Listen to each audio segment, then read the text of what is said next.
عین‌الدین خلوف ساکن دهه چورباغ ناحیه واسه بعد 10 سال مهاجرت از خارج کشور سال گذشته به وطن برگشت. در این سالها عین‌الدین در جمهوری اسلامی ایران، پاکستان و افغانستان قرار داشت. از روی گفت عین‌الدین مقصد سفر او به خارج کشور این طلب علم بود. در ایران بودیم شیعه بودن. مثال میگیریم ما میشنویم که مردم که معلومات ندارن ما اولا گفتیم که در اینجا خوانده بودیم. نه گفتیم که الان میگیم که خوانده بودیم. ما آگاه بودیم. وقتی که عقیده ندارن میروند میگه خیلی هست نیست همین چی مذهبی درست همین مذهب شیعه است او شیعه میشه و گروه در پاکستان که میرن معلومات ندارن قادیانی میگن که مثال میگه محمد رضای قادیانی را اون رو پیغمبر میدونن از پیروی اون میکنن ما خواندگی بودیم مثال میگیریم چی در مسجد بودیم چی در مدرسه های پاکستان معلومات داشتیم در اینجا در پیش داملا اینجا خوندیم در مدرسه دوشنبه خونده بودیم معلومات داشتیم و رفتیم شکاری نشد. درباره اکستریمیسم اسلامی عین‌الدین گفت که او معلومات ندارد. در 3 سال اخیر در مدرسه های پاکستانی خواندم. پیش از اون گفتم که در مسجد ها خوندیم بود که اونها در اونجا مقصد من بود.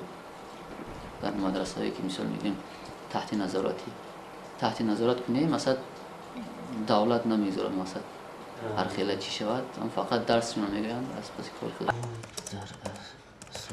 شخصانی که در خارج کشور تحصیل نمودند روی خط آنها در قید بخش کار با دین مقامات اجرایی حاکمیت دولتی ناحیه موجود می باشد. در این روی خط از ناحیه واسه 64 نفر به قید گرفته شدند.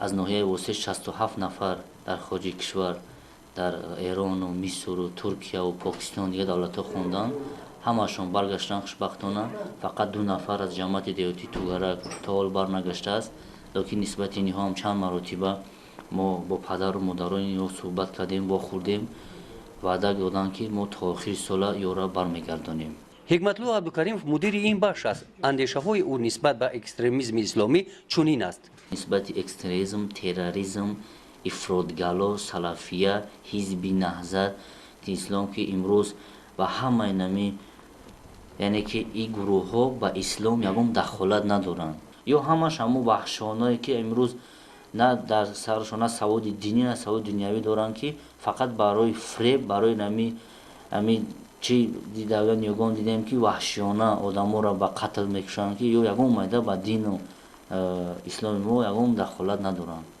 اکستریمیسم اسلامی چی است و در تاجیکستان چه جوابگری دارد؟ موافق قانون جمهوری تاجیکستان درباره مبارزه بر ضد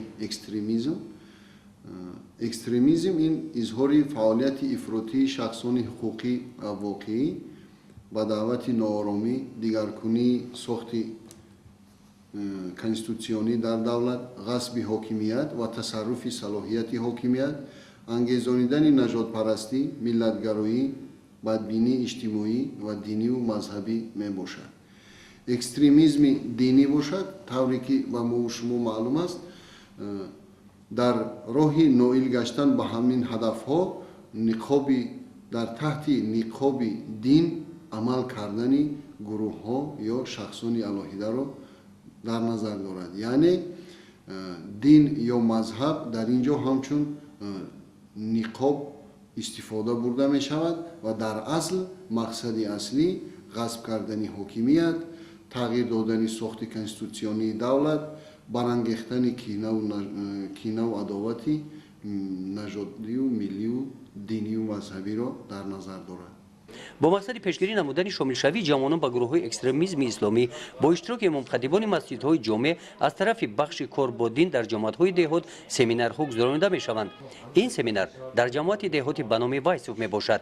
مقصد ما فقط همین جوانان را فهماندن یعنی پیشگیری کردن از مایلشوی اونها با دیگر حزب و حرکت‌ها و رویه‌هایی که مثلا با جمعیت و جامعه زیان می‌آورد. عین‌الدین خلوف بعد بازگشت از خارج کشور در وطن شغل پاسبانی را انتخاب نمود. با معلومات 10 ساله گرفته‌اش در خارج کشور در مرکز ناحیه در مغازه پاسبان شده کار می‌کند.